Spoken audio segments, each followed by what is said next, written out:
Welcome back to news CV 84 break ਤੋਂ ਬਾਅਦ ਹੁਣ ਅਸੀਂ ਗੱਲਬਾਤ ਕਰਦੇ ਹਾਂ ਅਮਰੀਕਨ ਗੁਰਦੁਆਰਾ ਪ੍ਰਬੰਧਕ ਕਮੇਟੀ ਦੇ ਪ੍ਰਧਾਨ ਸਰਦਾਰ ਜਸਵੰਤ ਸਿੰਘ ਹੋਠੀ ਜੀ ਨਾਲ ਜਿਹੜੇ ਕਿ ਕੈਲੀਫੋਰਨੀਆ ਤੋਂ ਸਾਡਾ ਫੋਨ ਲਾਈਨ ਤੇ ਜੁੜ ਚੁੱਕੇ ਨੇ। ਜੀ ਵੀਰ ਜੀ, ਵਾਹਿਗੁਰੂ ਜੀ ਕਾ ਖਾਲਸਾ ਵਾਹਿਗੁਰੂ ਜੀ ਕੀ ਫਤਿਹ। हाँ जी भैन जी, वाहिगुरू जी का खालसा वाहिगुरू जी की फतेह जी।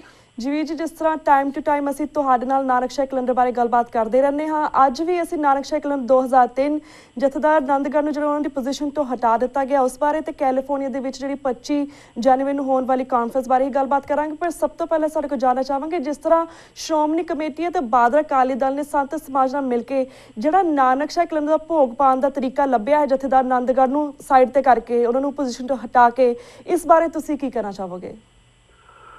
ਸਭ ਤੋਂ ਪਹਿਲਾਂ ਭੈਣ ਜੀ ਤੁਹਾਨੂੰ ਅਤੇ TV 84 ਦੇ ਸਮੂਹ ਸਰੋਤਿਆਂ ਨੂੰ ਵਾਹਿਗੁਰੂ ਜੀ ਕਾ ਖਾਲਸਾ ਵਾਹਿਗੁਰੂ ਜੀ ਕੀ ਫਤਿਹ ਜੀ। ਜੋ ਆਪ ਜੀ ਨੇ ਭੈਣ ਜੀ ਗੱਲ ਕੀਤੀ ਕਿ ਬਲਵੰਤ ਸਿੰਘ ਜੀ ਆਨੰਦਗੜ੍ਹ ਉਹਨਾਂ ਨੂੰ ਬਰਖਾਸਤ ਕਰ ਦਿੱਤਾ, ਹਾਂਜੀ, ਔਰ ਉਹਨਾਂ ਨੂੰ ਸੇਵਾ ਮੁਕਤ ਕਰਨ ਲਈ ਉਹਨਾਂ ਤੇ ਜਿੰਨੇ ਵੀ ਲਗਾਏ ਗਏ ਇਲਜ਼ਾਮ ਨੇ ਉਹ ਸਾਰੇ ਝੂਠੇ ਅਤੇ ਬੇਬੁਨਿਆਦ ਨੇ ਜੀ। ਅਸਲ 'ਚ ਉਹਨਾਂ ਨੂੰ ਕੱਢਣ ਦਾ ਜਿਹੜਾ ਮੁੱਖ ਕਾਰਨ ਉਹ ਇਹੀ ਸੀ ਕਿ ਨਾਨਕਸ਼ਾਹੀ ਕੈਲੰਡਰ ਪ੍ਰਤੀ ਉਹਨਾਂ ਦੇ ਜਿਹੜੇ ਵਿਚਾਰ ਅਲੱਗ ਸੀ। ਹਾਂਜੀ, ਔਰ ਜਿਹਨੂੰ ਅਸੀਂ ਸਮਝਦੇ ਕਿ ਸਾਰੀ ਸਿੱਖ ਕੌਮ ਜਿਹੜੇ ਬਹੁਤ ਭਲੀ ਪ੍ਰਕਾਰ ਇਸ ਗੱਲ ਨੂੰ ਸਮਝਦੇ ਨੇ, ਔਰ ਬਾਹਰ ਜਿੰਨੇ ਵੀ ਦੇਸ਼ ਵਿਦੇਸ਼ ਦੇ ਵਿੱਚ ਸੰਗਤਾਂ ਬੈਠੀਆਂ ਨੇ ਉਹ ਇਸ ਲੈ ਗਏ ਫੈਸਲੇ ਦੇ ਨਾਲ ਬਿਲਕੁਲ ਸਹਿਮਤ ਨਹੀਂ, ਔਰ ਸੰਗਤਾਂ ਦੇ ਵਿੱਚ ਬੜਾ ਭਾਰੀ ਰੋਸ ਹੈ ਇਸ ਵੇਲੇ। ਹਾਂਜੀ ਬਿਲਕੁਲ। ਹਾਂਜੀ, ਤੇ ਵੀਰ ਜੀ, ਜਿਹੜਾ ਇਸ ਸੰਬੰਧੀ ਤੁਸੀਂ ਕੈਲੀਫੋਰਨੀਆ ਦੇ ਵਿੱਚ ਇੱਕ ਕਾਨਫਰੰਸ ਵੀ ਕਰ ਰਹੇ ਹੋ ਜਿਸ ਦੇ ਵਿੱਚ ਤੁਸੀਂ 70 ਹੋਰ ਗੁਰਦੁਆਰਿਆਂ ਤੇ ਹੋਰ ਸਿੱਖ ਸੰਸਥਾਨਾਂ ਨਾਲ ਮਿਲ ਕੇ ਕਰ ਰਹੇ ਹੋ, ਇਸ ਬਾਰੇ ਤੁਸੀਂ ਦਰਸ਼ਕਾਂ ਨੂੰ ਕੀ ਕਹਿਣਾ ਚਾਹੋਗੇ? ਅਸੀਂ ਇਹ ਕੋਸ਼ਿਸ਼ ਕੀਤੀ ਜੀ, ਅਮਰੀਕਨ ਗੁਰਦੁਆਰਾ ਪ੍ਰਬੰਧਕ ਕਮੇਟੀ ਦੇ ਤਕਰੀਬਨ 3 ਦਿਨ ਅਸੀਂ ਕੋਸ਼ਿਸ਼ ਕੀਤੀ ਵੀ ਹਰ ਇੱਕ ਗੁਰੂ ਘਰ ਨੂੰ ਜਾਂ ਉਸ ਸੰਸਥਾ ਨੂੰ ਅਪਰੋਚ ਕੀਤੀ ਜਾਵੇ। ਹਾਂਜੀ, ਔਰ ਜਿਸ ਨੂੰ ਅਸੀਂ ਇੱਕ ਪਲੇਟਫਾਰਮ ਤੇ ਇਕੱਠੇ ਕਰਕੇ ਜਿਹੜੀ ਅਸੀਂ ਇੱਕ ਲੈਟਰ ਸ੍ਰੀ ਅਕਾਲ ਤਖ਼ਤ ਸਾਹਿਬ ਦੇ ਜਥੇਦਾਰ ਉਹਨਾਂ ਨੂੰ ਲਿਖੀ ਆ ਜੀ, ਉਹਦੇ ਵਿੱਚ ਅਸੀਂ ਇਹੀ ਆਮ ਗੁਰੂ ਘਰ ਨੂੰ ਅਪੀਲ ਕੀਤੀ ਆ ਕਿ ਅੱਜ ਦੁਨੀਆ ਦੇ ਵਿੱਚ ਜਿਹੜੀਆਂ ਕੌਮਾਂ ਨੇ ਉਹ ਅਲੱਗ-ਅਲੱਗ ਵਿਚਾਰ ਰੱਖਣ ਅਤੇ ਪਰਚਿਤ ਕਰਨ ਦਾ ਕਹਿਣ ਤੋਂ ਭਾਵ difference of opinion and freedom of expression ਦੀ ਖੁੱਲ੍ਹ ਦੇ ਰਹੀਆਂ ਨੇ।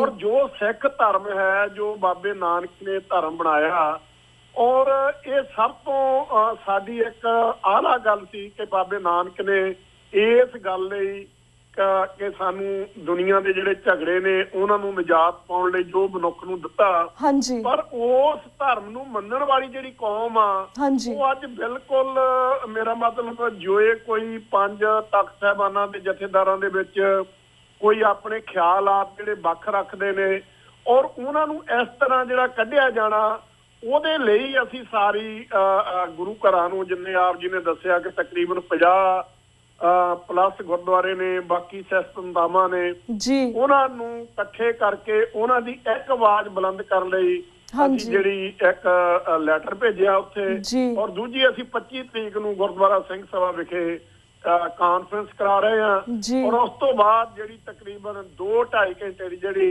ਉਹ ਸਾਡੇ ਜਿਹੜੇ ਲੋਕਲ ਗੁਰੂ ਘਰ ਹੋਣਗੇ ਉਹਨਾਂ ਦੇ ਜਿਹੜੇ ਪ੍ਰਬੰਧਕ ਨੇ ਉਹਦੇ ਵਿੱਚ ਕੁਝ ਜਿਹੜੇ ਫੈਸਲੇ ਨੇ ਉਹ ਬੇਝਿਜਕ ਕੀਤੇ ਜਾਣਗੇ। ਜੀ ਜੀ। ਤੇ ਵੀਰ ਜੀ, ਜਿਸ ਤਰ੍ਹਾਂ ਪਿਛਲੀ ਹਮੇਸ਼ਾ ਇਸ ਤਰ੍ਹਾਂ ਗੱਲਬਾਤ ਕਰਦੇ ਨਾਨਕਸ਼ਾਹੀ ਕੈਲੰਡਰ ਦੇ ਬਾਰੇ, ਤੁਸੀਂ ਹਮੇਸ਼ਾ ਕਹਿੰਦੇ ਕਿ ਜਿਸ ਤਰ੍ਹਾਂ ਟਾਈਮ ਟੂ ਟਾਈਮ ਤੁਸੀਂ ਜਥੇਦਾਰ ਅਕਾਲ ਤਖ਼ਤ ਸਾਹਿਬ ਨੂੰ ਲੈਟਰਸ ਭੇਜਦੇ ਰਹਿੰਦੇ ਹੋ, ਉਹਨਾਂ ਦਾ ਅੱਗਿਓਂ ਕੀ ਰਿਸਪਾਂਸ ਹੁੰਦਾ ਹੈ? ਅਸੀਂ ਇਹ ਵੀ ਜਾਣਨਾ ਚਾਹਾਂਗੇ। ਆਲਸੋ ਤੁਹਾਨੂੰ ਕੀ ਲੱਗਦਾ ਹੈ ਕਿ ਜਿਹੜੀ ਤੁਸੀਂ ਇਹ ਲੈਟਰਸ ਭੇਜਦੇ ਹੋ, ਇਹਨਾਂ ਦਾ ਕੋਈ ਫਾਇਦਾ ਹੁੰਦਾ ਹੈ? ਉਹ ਚੇਂਜ ਕਰਦੇ ਨੇ ਜਾਂ ਇਹਨਾਂ ਲੈਟਰਾਂ ਨੂੰ ਪੜ੍ਹਦੇ ਨੇ ਐਕਚੁਅਲੀ? ਦੇਖੋ ਜੀ, ਇਹ ਬੜਾ ਸੋਹਣਾ ਤੁਹਾਡਾ ਸਵਾਲ ਆ ਕਿ ਅਸੀਂ ਜਿਹੜਾ ਆਪਣਾ ਫਰਜ਼ ਜਿਹੜਾ ਕਿ ਉਹ ਅਕਾਲ ਤਖ਼ਤ ਸਾਹਿਬ, ਅਸੀਂ ਅਕਾਲ ਤਖ਼ਤ ਦੇ ਜਥੇਦਾਰ ਸਾਹਿਬ ਨੂੰ ਅਕਾਲ ਤਖ਼ਤ ਨਹੀਂ ਮੰਨਦੇ ਜੀ। ਇੱਕ ਅਕਾਲ ਤਖ਼ਤ ਸਾਹਿਬ ਸਿਧਾਂਤ ਹੈ, ਅਸੀਂ ਉਹਨਾਂ ਦੀ ਮਾਣ ਮਰਜ਼ਾਦਾ ਨੂੰ ਕਿ ਸਾਡਾ ਸਭ ਤੋਂ ਜਿਹੜੀ ਵੱਡੀ ਸੰਸਥਾ ਸ੍ਰੀ ਅਕਾਲ ਤਖ਼ਤ ਸਾਹਿਬ ਨੇ। ਇਹ ਠੀਕ ਆ ਕਿ ਮੌਕੇ ਸਿਰ ਕੋਈ ਜਿਹੜੇ ਮੌਕਾ ਪ੍ਰਸਤ ਆਗੂ ਵੀ ਉੱਥੇ ਗਵਾਹੀ ਕਰਦੇ ਰਹੇ ਨੇ ਜੀ, ਔਰ ਅਸੀਂ ਇਹ ਉਹਨਾਂ ਨੂੰ ਬਾਰ-ਬਾਰ ਰਿਅਲਾਈਜ਼ ਕਰਾ ਰਹੇ ਹਾਂ ਕਿਤੇ ਐਸੇ ਦਿਨ ਨਾ ਆ ਜਾਣ ਕਿ ਜਿਹੜੇ ਦੇਸ਼ ਵਿਦੇਸ਼ ਦੇ ਵਿੱਚ ਬੈਠੀਆਂ ਸੰਗਤਾਂ ਨੇ ਉਹ ਉਹਨਾਂ ਦੇ ਫੈਸਲੇ ਮੰਨਣ ਤੋਂ ਇਨਕਾਰੀ ਹੋ ਜਾਣ ਜੀ, ਕਿਉਂਕਿ ਅਸੀਂ ਉਹਨਾਂ ਨੂੰ ਬੜੇ ਵਧੀਆ ਤਰੀਕੇ ਦੇ ਨਾਲ ਬਹੁਤ ਹੀ ਆਪਣੇ ਫਰਜ਼ ਨੂੰ ਪਛਾਣਦੇ ਹੋਏ ਜੋ ਉਹਨਾਂ ਨੂੰ ਬੇਨਤੀਆਂ ਕੀਤੀਆਂ ਨੇ, ਪਰ ਉਹਨਾਂ ਦਾ ਜਵਾਬ ਜਿਹੜਾ ਉਹ ਬਿਲਕੁਲ 0 ਦੇ ਬਰਾਬਰ ਆ। ਔਰ ਅਸੀਂ ਸਮਝਦੇ ਹਾਂ ਕਿ ਉਹਨਾਂ ਦੀ ਜਿਹੜੀ ਆਪਣੀ ਸੋਚ ਆ ਉਹਦੇ ਉੱਤੇ ਵਰਕ ਨਹੀਂ ਹੋ ਰਿਹਾ। ਜਿਹੜੀ ਸਾਡੇ ਜਥੇਦਾਰ ਸਾਹਿਬ ਦੀ ਸੋਚ ਹੋਵੇ ਉਹ ਸਿੱਖੀ ਸਿਧਾਂਤਾਂ ਦੇ ਅਨੁਕੂਲ ਔਰ ਉਸ ਕੱਦ ਦੀ ਹੋਵੇ। ਪਰ ਅੱਜ ਜੋ ਉੱਥੇ ਕੁਝ ਹੋ ਰਿਹਾ, ਉਹ ਜਿਵੇਂ ਆਪ ਜੀ ਨੂੰ ਪਤਾ ਕਿ ਉੱਥੇ ਰਾਜਸੀ ਪਾਰਟੀਆਂ ਜਿਹੜਾ ਬੋਲਬਾਲਾ ਔਰ ਹਰ ਇੱਕ ਸਿੱਖ ਜਿਹੜਾ ਅੱਜ ਮਹਿਸੂਸ ਕਰਦਾ ਕਿ ਫੈਸਲੇ ਕੀਤੇ ਨਹੀਂ ਤੇ ਕਰਾਏ ਜਾਂਦੇ ਨੇ। ਹਾਂਜੀ ਜੀ ਬਿਲਕੁਲ।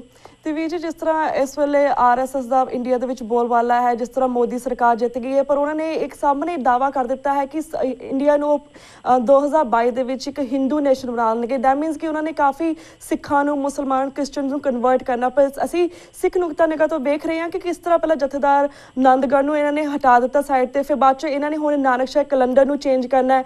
ਡੂ ਯੂ ਥਿੰਕ ਕੱਲ੍ਹ ਨੂੰ ਇਹ ਸਾਡੀ ਸਿੱਖ ਰਹਿਤ ਮਰਿਆਦਾ ਨੂੰ ਵੀ ਚੇਂਜ ਕਰਨ ਦੀ ਕੋਸ਼ਿਸ਼ ਕਰਨਗੇ? ਤੁਹਾਨੂੰ ਲੱਗਦਾ ਕਿ ਅਗਲਾ ਸਟੈਪ ਇਹਨਾਂ ਦਾ ਇਹ ਹੋਵੇਗਾ? ਦੇਖੋ ਭੈਣ ਜੀ, ਅਸੀਂ ਸਾਰੇ ਗੁਰਦੁਆਰਿਆਂ ਨੂੰ ਜਾਂ ਸਿੱਖ ਸੰਸਥਾਵਾਂ ਨੂੰ ਇਕੱਠੇ ਕਰਕੇ ਇਹੋ ਹੀ ਮੈਸੇਜ ਦੇ ਰਹੇ ਹਾਂ ਕਿ ਸਭ ਤੋਂ ਪਹਿਲਾਂ ਭਾਈ ਰਣਜੀਤ ਸਿੰਘ ਉਹਨਾਂ ਦਾ ਕੀ ਕਸੂਰ ਸੀ? ਉਹਨਾਂ ਨੇ ਇਹੀ ਗੱਲ ਕਹੀ ਸੀ ਨਾ ਕਿ ਜਿਹੜਾ 300 ਸਾਲਾ ਖਾਲਸੇ ਦਾ ਜਨਮ ਦਿਨ ਆ, ਉਹਨੂੰ ਇੱਕ ਥਾਂ ਇਕੱਠੇ ਹੋ ਕੇ ਸਾਰੇ ਅਕਾਲੀ ਮਨਾ ਲੈਣ ਔਰ ਜਿਹੜੀਆਂ ਰਹੁ ਰੀਤਾਂ ਦੇ ਨਾਲ ਜਿੰਨਾ ਜਲੀਲ ਕਰਕੇ ਉਹਨਾਂ ਨੂੰ ਕੱਢਿਆ ਗਿਆ, ਕੌਮ ਨੇ 2-4 ਦਿਨ ਬਿਆਨਬਾਜ਼ੀ ਕੀਤੀ, ਉਹ ਫਿਰ ਚੁੱਪ ਹੋ ਗਏ। ਉਸ ਤੋਂ ਬਾਅਦ ਜਿਵੇਂ ਬਦੰਤੀ ਨੂੰ ਕੱਢਿਆ ਗਿਆ, ਜਥੇਦਾਰ ਸਾਹਿਬ ਨੂੰ, ਉਸ ਤੋਂ ਬਾਅਦ ਹੁਣ ਆਨੰਦਗੜ੍ਹ ਸਾਹਿਬ ਜੀ ਨੂੰ ਕੱਢਿਆ ਗਿਆ। ਇਹਦੇ ਵਿੱਚ ਕੋਈ ਦੋ ਰਾਵਾਂ ਨਹੀਂ ਕਿ ਜਿਸ ਤੇਜ਼ੀ ਦੇ ਨਾਲ ਉਹ ਆਪਣਾ ਮਕਸਦ ਆਰਐਸਐਸ ਪੂਰਾ ਕਰਨਾ ਚਾਹੁੰਦੀ ਆ, ਉਹ ਰਹਿਤ ਮਰਜ਼ਾਦਾ ਤੋਂ ਛੱਡ ਕੇ ਉਹ ਸਾਰਾ ਕੁਝ ਹੀ ਚੇਂਜ ਕਰਨਾ ਚਾਹੁੰਦੇ ਨੇ। ਔਰ ਜੇ ਬਾਹਰ ਬੈਠਾ ਸਿੱਖ ਜਾਂ ਭਾਰਤ ਦੇ ਅੰਦਰ ਬੈਠਾ ਸਿੱਖ ਹਾਲੇ ਵੀ ਉਹਨੇ ਵੇਸਲਾਪਨ ਨਾ ਛੱਡਿਆ ਤੇ ਆਉਣ ਵਾਲਾ ਜਿਹੜਾ ਸਮਾਂ ਉਹ ਸਿੱਖ ਕੌਮ ਲਈ ਘੰਟੇ ਦੀ ਖਤਰੀ ਹੋਵੇ। ਜੀ ਬਿਲਕੁਲ ਬਿਲਕੁਲ ਵੀਰ ਜੀ। ਤੇ ਵੀਰ ਜੀ, ਜਿਵੇਂ ਤੁਸੀਂ ਗੱਲ ਕੀਤੀ ਕਿ ਕਾਨਫਰੰਸ ਦੇ ਵਿੱਚ ਤੁਸੀਂ ਇਹਨਾਂ ਮੁੱਦਿਆਂ ਦੇ ਉੱਪਰ ਗੱਲਬਾਤ ਕਰੋਗੇ। ਆਲਸੋ ਅਸੀਂ ਕੱਲ੍ਹ ਵੀ ਗੱਲਬਾਤ ਕੀਤੀ ਸੀ ਸ਼੍ਰੋਮਣੀ ਅਕਾਲੀ ਦਲ ਅੰਮ੍ਰਿਤਸਰ ਦੇ ਵਾਈਸ ਪ੍ਰੈਜ਼ੀਡੈਂਟ ਜੀ ਨਾਲ, ਤਾਂ ਉਹਨਾਂ ਨੇ ਦੱਸਿਆ ਸੀ ਕਿਸ ਤਰ੍ਹਾਂ ਤੁਸੀਂ ਇੱਕ ਪਲੇਟਫਾਰਮ ਦੀ ਆਲਸੋ ਗੱਲ ਕਰੋਗੇ ਕਿ ਇੱਕ ਪਲੇਟਫਾਰਮ ਸਾਡੇ ਸਿੱਖਾਂ ਲਈ ਹੋਣਾ ਚਾਹੀਦਾ। ਪਰ ਜਿਸ ਤਰ੍ਹਾਂ ਅਮਰੀਕਾ ਦੇ ਵਿੱਚ ਵੀ ਬਹੁਤ ਸਾਰੇ ਜੋ ਸਾਡੇ ਗੁਰਦੁਆਰੇ ਨੇ ਉਹ ਵੀ ਨਾਨਕਸ਼ਾਹੀ ਕੈਲੰਡਰ ਦੇ ਮੁਤਾਬਿਕ ਨਹੀਂ ਚੱਲ ਰਹੇ। Being a president of all the American Gurdwara Prabandhak Committee, ਤੁਸੀਂ ਇਸ ਬਾਰੇ ਕੀ ਸਟੈਂਡ ਲਓਗੇ? ਇਸ ਬਾਰੇ ਕੀ ਕਰੋਗੇ? ਦੇਖੋ ਜੀ, ਜਿਹਨਾਂ ਗੁਰੂ ਘਰਾਂ ਦੇ ਵਿੱਚ ਇੰਡੀਆ ਦੇ ਪੋਲੀਟੀਸ਼ੀਅਨ ਆਉਂਦੇ ਨੇ, ਉੱਥੋਂ ਦੇ ਅਕਾਲੀ ਲੀਡਰ ਆਉਂਦੇ ਨੇ, ਉਹਨਾਂ ਨੂੰ ਸਾਡੇ ਮੈਂ ਕਈ ਵਾਰੀ ਇਹ ਪੁੱਛਦਾ ਹੁੰਦਾ ਉਹਨਾਂ ਨੂੰ ਕਿ ਚਲੋ ਆਪਾਂ ਸਿਆਸਤ ਨੂੰ ਇੱਕ ਪਾਸੇ ਛੱਡੀਏ, ਪਰ ਜਿਹੜੀਆਂ ਪ੍ਰਬੰਧਕ ਕਮੇਟੀਆਂ ਨਾਨਕਸ਼ਾਹੀ ਕੈਲੰਡਰ ਨੂੰ ਮੰਨਣ ਤੋਂ ਮੁਨਕਰ ਨੇ, ਜਿਸ ਮੂਲ ਕੈਲੰਡਰ 2003 ਨੂੰ 5 ਤਖਤਾਂ ਦੇ ਸਾਹਿਬਾਨਾਂ ਦੇ ਜਥੇਦਾਰਾਂ ਦੇ ਸਾਈਨ ਨੇ, ਉਹ ਤਕਰੀਬਨ 7-8 ਸਾਲ ਜਿਹੜਾ ਕੈਲੰਡਰ ਸੀ ਪੰਜਾਬ ਗੌਰਮੈਂਟ ਨੇ, ਇੰਡੀਆ ਗੌਰਮੈਂਟ ਨੇ ਉਹਨੂੰ ਮੰਨਿਆ, ਉਹਦੇ ਅਨੁਸਾਰ ਗੁਰਪੁਰਬ ਮਨਾਏ। ਔਰ ਅੱਜ ਕਿਹੜੀਆਂ ਮਜਬੂਰੀਆਂ ਨੇ ਜਿਹੜੀਆਂ ਇਹ ਪ੍ਰਬੰਧਕ ਕਮੇਟੀਆਂ ਹਾਲੇ ਵੀ ਇਹ ਤੋਂ ਇਨਕਾਰੀ ਨੇ ਕਿ ਸਾਨੂੰ ਐਸਾ ਕੋਈ ਕੈਲੰਡਰ ਚਾਹੀਦਾ ਕਿ ਜਿਹੜੀ ਸਿੱਖ ਕੌਮ ਨੂੰ ਵੱਖਰੇ ਕੈਲੰਡਰ ਦੀ, ਸਭ ਤੋਂ ਪਹਿਲੀ ਇਹ ਸਾਨੂੰ ਪੁੱਛਣਾ ਚਾਹੀਦਾ ਕਿ ਸਿੱਖ ਕੌਮ ਨੂੰ ਵੱਖਰੇ ਕੈਲੰਡਰ ਦੀ ਲੋੜ ਹੈ ਜਾਂ ਨਹੀਂ। ਕੀ ਸਾਨੂੰ ਐਸਾ ਕੈਲੰਡਰ ਚਾਹੀਦਾ ਜਿਸ ਵਿੱਚ ਗੁਰਪੁਰਬ ਅਤੇ ਹੋਰ ਦਿਹਾੜੇ ਹਮੇਸ਼ਾ ਸਹੀ ਤਰੀਕਾ ਨਾਲ ਹੋਣ, ਜਾਂ ਬਿਕਰਮੀ ਕੈਲੰਡਰ ਵਰਗਾ ਜਿਸ ਵਿੱਚ ਗੁਰੂ ਗੋਬਿੰਦ ਸਿੰਘ ਜੀ ਦਾ ਪ੍ਰਕਾਸ਼ ਜਿਹੜਾ ਪੁਰਬ ਹੈ ਉਹ ਕਦੇ ਪੋਹ ਸੁਦੀ 7, ਕਦੇ ਪੋਹ ਮਹੀਨੇ ਵਿੱਚ ਆਵੇ, ਕਦੇ ਮੱਘਰ ਮਹੀਨੇ ਚ ਆਵੇ। ਔਰ ਪੁਰੇਵਾਲ ਸਾਹਿਬ ਵੱਲੋਂ ਜਿਹੜਾ ਕੀਤਾ ਗਿਆ ਕੈਲੰਡਰ, ਜਿਹਨੂੰ ਅਸੀਂ ਕੌਮ ਦਾ ਕੈਲੰਡਰ ਆਖਦੇ ਹਾਂ, ਔਰ ਉਹਦੇ ਵਿੱਚ ਗੁਰਬਾਣੀ ਨੂੰ ਆਧਾਰ ਬਣਾ ਕੇ ਉਹਦੇ ਵਿੱਚ ਜਿਹੜੇ ਸਾਡੇ ਗੁਰਪੁਰਬ ਫਿਕਸ ਕੀਤੇ ਗਏ ਨੇ, ਜਿਵੇਂ ਹੁਣੇ ਹੀ ਲੇਟਲੀ ਹੋਇਆ ਕਿ ਗੁਰੂ ਗੋਬਿੰਦ ਸਿੰਘ ਦਾ ਪ੍ਰਕਾਸ਼ ਦਿਹਾੜਾ ਵੀ ਉਸ ਦਿਨ, ਉਹਨਾਂ ਦੇ ਸਾਹਿਬਜ਼ਾਦਿਆਂ ਦਾ ਸ਼ਹੀਦੀ ਵੀ ਦਿਹਾੜਾ ਉਹ ਦਿਨ। ਇਹ ਪ੍ਰਬੰਧਕ ਇਹ ਜਾਗਰੂਕ ਹੋਣ ਤੇ ਇਹਨਾਂ ਗੱਲਾਂ ਦਾ ਜਵਾਬ ਦੇ ਸਕਦੇ ਆ।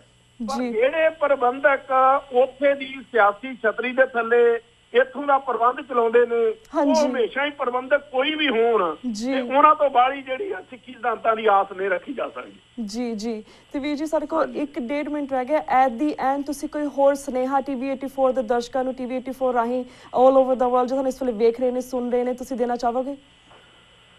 ਮੈਂ ਸਭ ਨੂੰ ਇਹੀ ਹੱਥ ਜੋੜ ਕੇ ਬੇਨਤੀ ਕਰਾਂਗਾ ਕਿ ਸਾਡੇ ਗੁਰੂ ਸਾਹਿਬਾਨਾਂ ਨੇ ਸਾਨੂੰ ਗੁਰੂ ਗ੍ਰੰਥ ਸਾਹਿਬ ਜਿਹੜੇ ਬਹੁਤ ਸੋਹਣਾ ਬੜਮੁੱਲਾ ਜਿਹੜਾ ਸਾਨੂੰ ਇੱਕ ਯੁੱਗ ਤੋਂ ਤਰਲੇ ਜਹਾਜ਼ ਬਣਾ ਕੇ ਦਿੱਤਾ, ਉਸ ਗੁਰਬਾਣੀ ਨੂੰ ਪੜ੍ਹੀਏ ਔਰ ਪੜ੍ਹ ਕੇ ਆਪਣੀ ਜਿਹੜੀ ਸੋਚ ਆ ਉਹ ਅਰਦਾਸ ਕਰੀਏ ਸੱਚੇ ਪਾਤਸ਼ਾਹ ਸਾਨੂੰ ਚੰਗੇ ਬੁਰੇ ਦਾ ਜਿਹੜਾ ਹੈ ਉਹ ਸਾਨੂੰ ਪਰਖ ਆ ਜਾਏ, ਤਾਂ ਕਿ ਜੋ ਅੱਜ ਕੁਝ ਹੋ ਰਿਹਾ ਉਹ ਅਸੀਂ ਵੀ ਦੇਣਦਾਰ ਹਾਂ ਉਸ ਗੁਰੂ ਦੇ ਔਰ ਸਾਡੀਆਂ ਆਉਣ ਵਾਲੀਆਂ ਜਿਹੜੀਆਂ ਪੀੜ੍ਹੀਆਂ ਉਹ ਵੀ ਸਾਨੂੰ ਕਦੇ ਮਾਫ ਨਹੀਂ ਕਰਨਗੀਆਂ, ਕਿਉਂਕਿ ਕੱਲੇ ਕੱਲੇ ਸਿੱਖ ਦਾ ਫਰਜ਼ ਬਣਦਾ ਕਿ ਆਪਣੇ ਸਿੱਖੀ ਸਿਧਾਂਤਾਂ ਤੇ ਅਸੀਂ ਪਹਿਰਾ ਦਈਏ ਔਰ ਦੂਜਿਆਂ ਨੂੰ ਜਿਹੜਾ ਪਹਿਰਾ ਦੇਣ ਲਈ ਪ੍ਰੇਰੀਏ। ਪਰ ਜੋ ਅੱਜ ਸਿੱਖੀ ਦਾ ਰਾਜਸੀਕਰਨ ਕੀਤਾ ਜਾ ਰਿਹਾ, ਇਹਦੂ ਹੋਰ ਬਹੁਤ ਹੀ ਮੇਰਾ ਖਿਆਲ ਕੋਈ ਬੁਰੀ ਗੱਲ ਜਾਂ ਪਛਤਾਵੇ ਵਾਲੀ ਗੱਲ, ਅਸੀਂ ਆਪਣਾ ਇਤਿਹਾਸ ਤਾਂ ਜ਼ਰੂਰ ਪੜ੍ਹਦੇ ਹਾਂ, ਪਰ ਜੋ ਅੱਜ ਸਾਡੇ ਤੇ ਬੀਤ ਰਿਹਾ ਇਹ ਵੀ ਆਉਣ ਵਾਲੇ ਸਮੇਂ ਦਾ ਇੱਕ ਇਤਿਹਾਸਕ ਦਿਹਾੜੇ ਹੋਣਗੇ ਕਿ ਉਸ ਵੇਲੇ ਜਦੋਂ ਆਹ ਗੱਲਾਂ ਸਾਡੀਆਂ ਜਿਹੜੀਆਂ ਆਈਆਂ,